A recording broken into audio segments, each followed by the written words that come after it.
प्रेम में डूबे मन से हम करें श्री कृष्ण का गुणगान, सच्ची भक्ति का मार्ग दिखाए, यही है इस मास की पहचान। हरे कृष्णा। आप सभी का दिन शुभ और मंगलमय हो। इससे पहले की कथाएं सुनने के लिए आप सभी का बहुत बहुत आभार। आज सुनिए कार्तिक मास महात्म्य में आगे की कथा। आज गोवर्धन पूजा के इस शुभ अवसर पर हम सब मिलकर गिरिराज गोवर्धन जी का स्मरण करके दिव्य कथा का श्रवण करते हैं। एक बार नंद जी ने पूछा, महाप्राज्ञ सनातन जी, आप सर्वज्ञ और बहुश्रुत हैं। मैंने आपके मुख से ब्रजमंडल के महात्म्य का वर्णन सुना। अब गोवर्धन नाम से प्रसिद्ध जो पर्वत है उसकी उत्पत्ति कैसे हुई, ये भी मुझे कृपा कर बताइए। इस गिरिश्रेष्ठ गोवर्धन को लोग गिरिराज क्यों कहते हैं, उसका महात्म्य भी मुझसे कहिए, क्योंकि आप ज्ञानियों के शिरोमणि हैं। तब सन्नानंद जी बोले, एक समय की बात है, हस्तिनापुर में महाराज पांडु ने धर्मधारियों में श्रेष्ठ श्री भीष्म जी से ऐसा ही प्रश्न किया था, पर उनके उस प्रश्न को और भीष्म जी द्वारा दिए गए उत्तर को अन्य बहुत से लोग भी सुन रहे थे। उस समय भीष्म जी ने जो उत्तर दिया वही मैं यहाँ सुना रहा हूँ। साक्षात परिपूर्णतम भगवान श्री कृष्ण, जो असंख्य ब्रह्मांडों के अधिपति, गोलोक के नाथ और सब कुछ करने में समर्थ हैं, जब पृथ्वी का भार उतारने के लिए स्वयं इस भूतल पर पधारने लगे, तब उन जनार्दन देव ने अपनी प्राण वल्लभा राधा जी से कहा, प्रिय, तुम मेरे वियोग से भयभीत रहती हो, इसलिए तुम भी मेरे साथ भूतल पर चलो। श्री राधा जी बोली, प्राणनाथ, जहाँ वृंदावन नहीं है, जहाँ ये यमुना नदी नहीं है और जहाँ गोवर्धन पर्वत नहीं है, वहाँ तो मेरे मन को कभी सुख मिल ही नहीं सकता।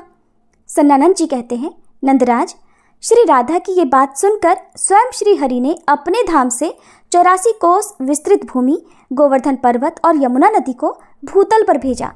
उस समय 84 कोस विस्तार वाली गोलोक की सर्वलोक वंदिता भूमि 24 वनों के साथ यहाँ आई। गोवर्धन पर्वत ने भारतवर्ष से पश्चिम दिशा में शाल्मली द्वीप के भीतर द्रोणाचल की पत्नी के गर्भ से जन्म ग्रहण किया। उस अवसर पर देवताओं ने गोवर्धन के ऊपर पुष्प बरसाए। हिमालय और सुमेरु आदि समस्त पर्वतों ने वहां आकर प्रणाम किया। फिर परिक्रमा करके गोवर्धन का विधिवत पूजन किया। पूजन करने के पश्चात उन महान पर्वतों ने गिरिराज गोवर्धन की स्तुति प्रारंभ की। पर्वत बोले, आप साक्षात परिपूर्णतम भगवान श्री कृष्ण चंद्र के गोलोक धाम में, जहाँ दिव्य गौओं का समुदाय निवास करता है तथा गोपाल और गोप सुंदरियां शोभा पाती हैं, सुशोभित होते हो। आप ही गोवर्धन नाम से वृंदावन में विराजते हो। इस समय आप ही हम समस्त पर्वतों में गिरिराज हो। आप वृंदावन की गोद में समोद निवास करने वाले गोलोक के मुकुट मणि हो और पूर्ण ब्रह्म परमात्मा श्री कृष्ण के हाथों में किसी विशिष्ट अवसर पर छत्र के समान शोभा पाते हो। आप गोवर्धन को हमारा सादर नमस्कार है। सन्नानंद जी कहते हैं, नंदराज, जब इस प्रकार स्तुति करके सब पर्वत अपने अपने स्थान पर चले गए, तभी से यह गिरिश्रेष्ठ गोवर्धन साक्षात गिरिराज कहलाने लगा है। एक समय मुनिश्रेष्ठ पुलत्स्य जी तीर्थ यात्रा के लिए भूतल पर भ्रमण करने लगे। उन महामुनि ने द्रोणाचल के पुत्र श्याम वर्ण वाले श्रेष्ठ पर्वत गोवर्धन को देखा, जिसके ऊपर माधवी लता के सुमन सुशोभित हो रहे थे। वहां के वृक्ष फलों के भार से लदे हुए थे। निर्झरों के झरझर शब्द वहां गूंज रहे थे। उस पर्वत पर बड़ी शांति विराज रही थी। अपनी कंदराओं के कारण वह मंडल का धाम जान पड़ता था। सैकड़ों शिखरों से सुशोभित वह रत्नमय मनोहर शैल तपस्या करने के लिए उपयुक्त स्थान था। तरह तरह की चित्र विचित्र धातुएं उस पर्वत के अवयवों में विचित्र शोभा का आधान करती थी। उसकी भूमि ढालू अर्थात चढ़ाव उतार से युक्त थी और वहां तरह तरह के पक्षी सब ओर व्याप्त थे। मृग और बंदर आदि पशु चारों ओर फैले हुए थे। मयूरों की केका ध्वनि से मंडित गोवर्धन पर्वत मुमुक्षुओं के लिए मोक्षप्रद प्रतीत होता था। मुनिवर पुलत्स्य के मन में उस पर्वत को प्राप्त करने की इच्छा जागी। इसके लिए वे द्रोणाचल के समीप गए। द्रोणागिरी ने उनका पूजन स्वागत सत्कार किया। इसके बाद पुलत्स्य जी उस पर्वत से बोले। पुलत्स्य जी ने कहा, द्रोण, तुम पर्वतों के स्वामी हो, समस्त देवता तुम्हारा समादर करते हैं। तुम दिव्य औषधियों से संपन्न और मनुष्यों का सदा जीवन देने वाले हो। मैं काशी का निवासी मुनि हूँ और तुम्हारे निकट याचक होकर आया हूँ। तुम अपने पुत्र गोवर्धन को मुझे दे दो। यहाँ अन्य वस्तुओं से मेरा कोई प्रयोजन नहीं है। इसके अलावा मुझे कुछ भी नहीं चाहिए। भोलेनाथ की महानगरी काशी नाम से प्रसिद्ध है, जहाँ मरण को प्राप्त हुआ पापी पुरुष भी तत्काल परम मोक्ष प्राप्त कर लेता है, जहाँ गंगा नदी प्राप्त होती है और जहाँ साक्षात विश्वनाथ भी विराजमान है। मैं वहीं तुम्हारे पुत्र को स्थापित करूंगा, जहाँ दूसरा कोई पर्वत नहीं है। लता, बेलों और वृक्षों से व्याप्त जो तुम्हारा पुत्र गोवर्धन है, उसके ऊपर रहकर मैं तपस्या करूंगा, ऐसी अभिलाषा मेरे मन में जागृत हुई है।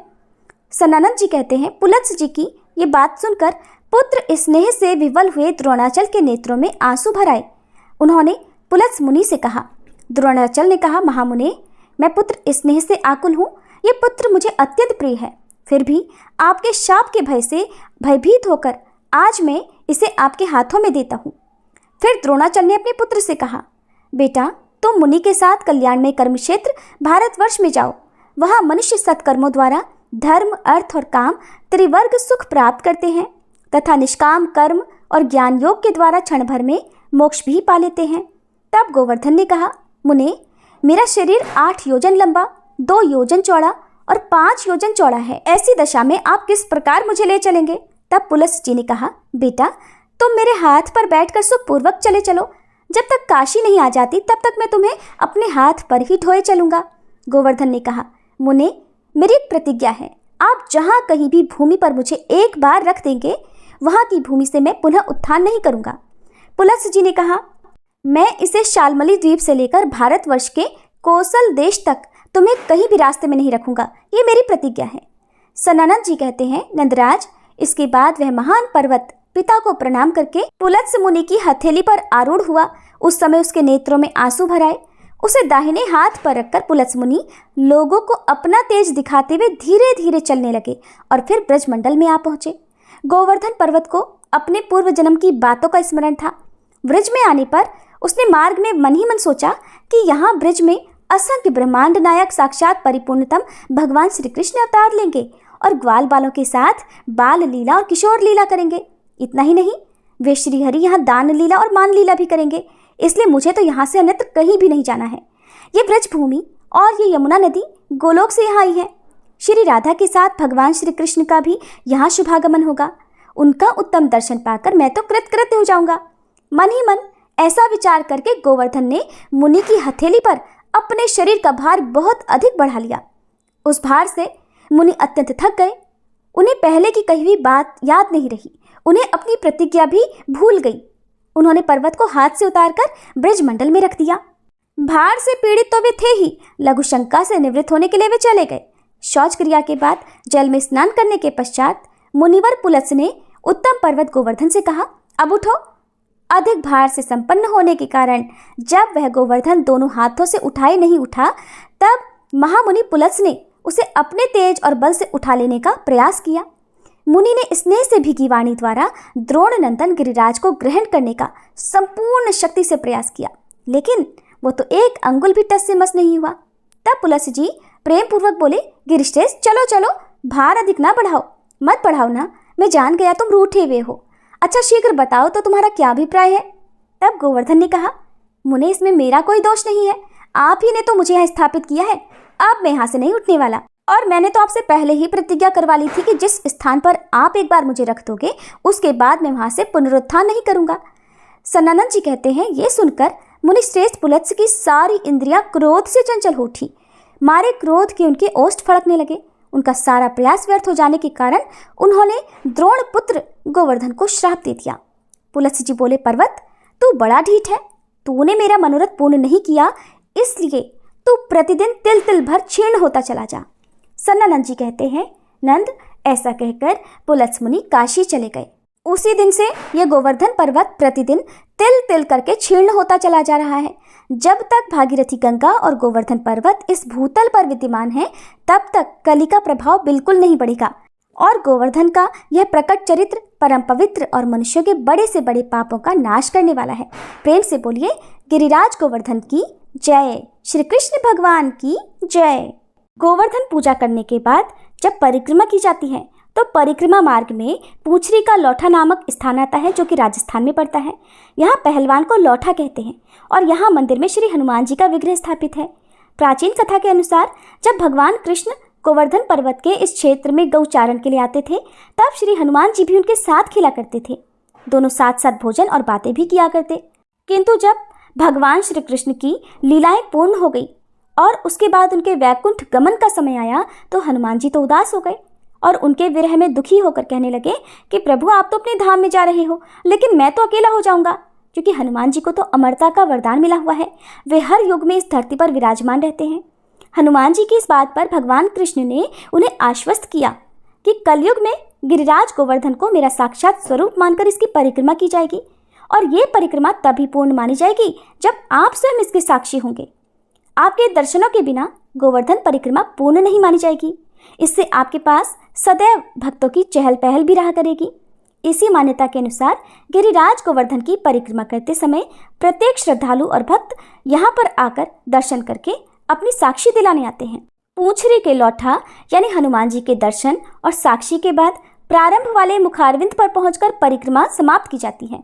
प्रत्येक व्यक्ति को अपने जीवन काल में वर्ष में एक बार गिरिराज गोवर्धन की परिक्रमा अवश्य ही करनी चाहिए। यदि आप आज घर पर गोवर्धन पूजा कर रहे हैं तो गोवर्धन पूजा करते समय इस कथा का भी श्रवण सच्चे मन से करना चाहिए। ऐसा करने पर भी भगवान कृष्ण और गिरिराज गोवर्धन जी की कृपा प्राप्त होती है। दीपावली को दीपमालिका के महत्व और महालक्ष्मी जी के पूजन की विधि ध्यान पूर्वक सुनने के बाद महाराज पृथु ने नारद जी से विनती की कि हे देवर्षि, अब आप अन्नकूट और गोवर्धन का महात्म्य सुनाने की कृपा कीजिए।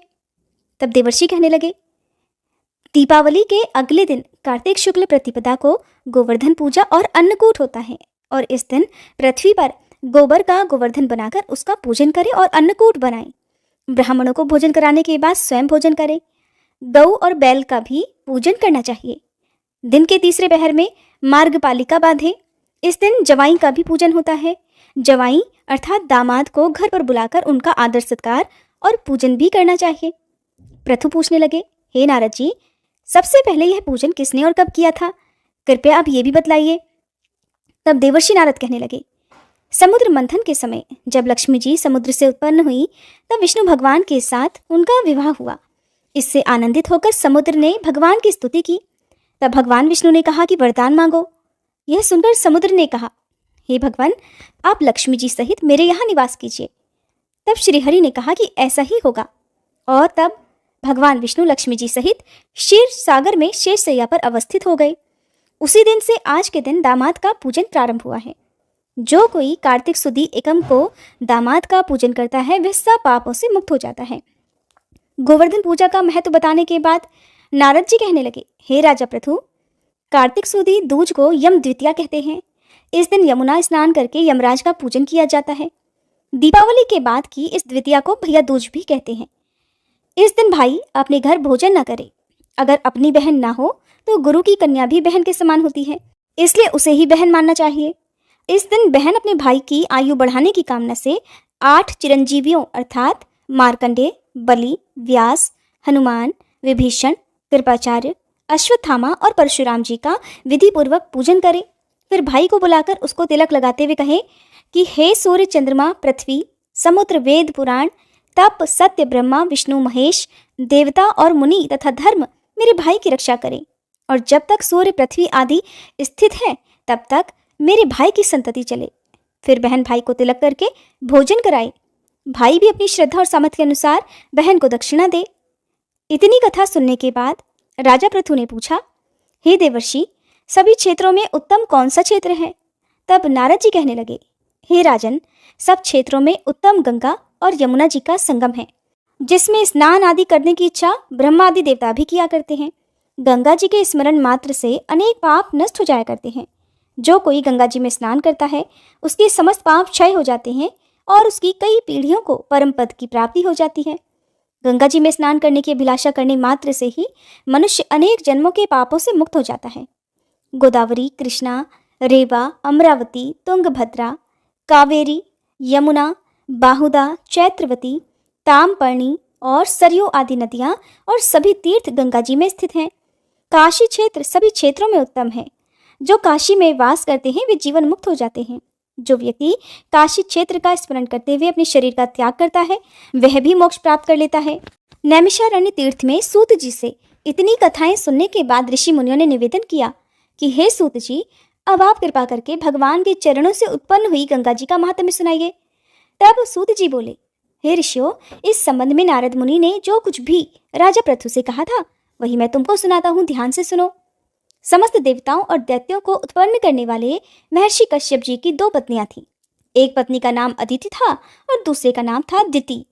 अदिति के पुत्र देवता कहलाए और दिति से दैत्यों की उत्पत्ति हुई। भाई होते हुए भी देवताओं और दैत्यों में जन्म से ही परस्पर बैर भाव चला आ रहा था।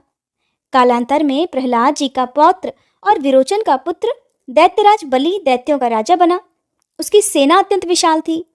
समस्त पृथ्वी पर विजय प्राप्त करने के बाद उसने स्वर्ग पर अधिकार जमाने के लिए देवताओं पर ही चढ़ाई कर दी। अपने राज्य को दैत्यों से घिरा हुआ देखकर इंद्र सहित सभी देवता युद्ध करने के लिए मैदान में आ डटे। बहुत भीषण घोर संग्राम हुआ जो अनेकों वर्षों तक चलता रहा।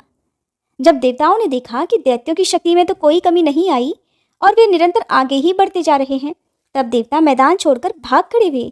इस प्रकार दैत्यों ने स्वर्ग पर अधिकार कर लिया और बलि स्वयं इंद्रासन पर बैठकर शासन करने लगा। अब तो यज्ञ की हवि देवताओं के स्थान पर दैत्यराज बलि और अन्य दैत्यगण ग्रहण करने लगे। अपने पुत्रों अर्थात देवों को दुखी और आश्रयहीन देखकर अदिति देवताओं की जय और दैत्यों की पराजय के लिए तपस्या करने के लिए हिमाचल पर्वत पर चली गई। वहां कुछ समय तक फलाहार, कुछ समय तक सूखे पत्ते और कुछ समय तक केवल वायु का ही सेवन करती रही। फिर पैर के पंजों पर खड़ी होकर भगवान का तप करने लगी। इस प्रकार अदिति ने 1000 वर्ष तक बहुत कठिन उग्र तप किया। दिति के पुत्र मायावी राक्षस इस घोर तप से चिंतित होकर राक्षसी माया द्वारा देवताओं का रूप धारण करके अदिति के पास आकर बोले कि हे माता, आप हमारे लिए इतना घोर तप क्यों कर रही हैं? आत्मघात करना सभी शास्त्रों में पाप बताया गया है। हम आपका ये दुख सहन नहीं कर सकते। कोई भी पुत्र अपनी माता से विमुख नहीं हो सकता और न माता को दुखी देखकर सुखी रह सकता है। इसलिए हे माता जी, शास्त्रों का कथन है कि जिसके घर में कल्याणकारिणी माता नहीं और प्रिय बोलने वाली पतिव्रता पत्नी नहीं, उसका तो जीवन ही निरर्थक है। इसलिए आप अपनी तपस्या छोड़कर अब हमारे साथ घर चलिए और हम पुत्रों को सुखी कीजिए। मायावी दैत्यों के इस प्रकार छल से कहने पर भी अदिति समाधि से विचलित नहीं हुई। तब उन्होंने अदिति को ही मार डालने का निश्चय किया। इस कुकृत्य के लिए दैत्यों ने उस वन में आग लगा दी जिसमें अदिति तपस्या कर रही थी। भगवान की कृपा से उस अग्नि द्वारा अदिति को तो किसी प्रकार की हानि ही नहीं पहुंची और उन्हें इस अग्नि का पता तक नहीं चला। भगवान का सुदर्शन चक्र अदिति की रक्षा करता रहा और सभी दैत्य स्वयं ही अपनी ही जलाई हुई अग्नि में जलकर भस्म हो गए। इस प्रकार देवताओं का फिर से स्वर्ग पर अधिकार हो गया। नैमिषारण्य तीर्थ में स्थित ऋषि मुनियों को श्री सूत जी महाराज यह महात्म्य सुनाने के बाद कुछ क्षण के लिए मौन हो गए। इसके आगे का वृतांत आप अगले अध्याय में सुनेंगे। आप सुने श्री तुलसी चालीसा पाठ और तुलसी माता की आरती। जय जय तुलसी भगवती सत्यवती सुखदानी, नमो नमो हरि प्रेसी श्री वृंदा गुणखानी। श्री हरिशीष विरजनी देहु अमर वर अम्ब, जनहित हे वृंदावनी अब न करहु विलंब। धन्य धन्य श्री तुलसी माता, महिमा अगम सदा श्रुति गाता। हरि के प्राणहु से तुम प्यारी, हरहि हेतु कीन्हो तप भारी। जब प्रसन्न है दर्शन दीन हो, तब कर जोरी विनय उस कीन्हो। हे भगवंत कंत मम होहु, दीन जानि जानि छाड़हु छोहु। सुनि लक्ष्मी तुलसी की बानी, दीन हो श्राप कध पर आनी। उस अयोग्य वर मांगन हारी, हो बिटप तुम जड़ तनुधारी। सुनि तुलसी ही श्रव्यो तेहि ठामा, करहु वास तुहु नीचन धामा। दियो वचन हरि तब तत्काला, सुनहु सुमुखी जानी होहु बिहाला। समय पाई ब्योहरो पाति तोरा, पूजहि आस वचन सत मोरा। तब गोकुल मह गोप सुदामा, तासु भई तुलसी तू बामा। कृष्ण रास लीला के माही, राधे शक्यो प्रेम लखि नाही। दियो श्राप तुलसी तत्काला, नर लोक ही तुम जन्महु बाला।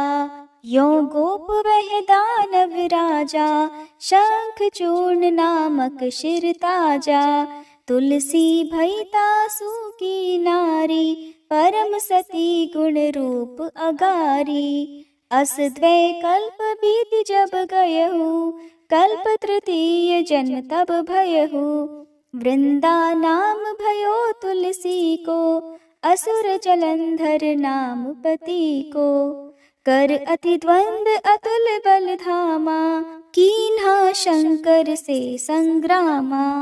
जब निज सैन्य सहित शिव हारे, मरहि न तब हर हर ही पुकारे। पतिव्रता वृंदाती नारी, को न सके पति ही संहारी।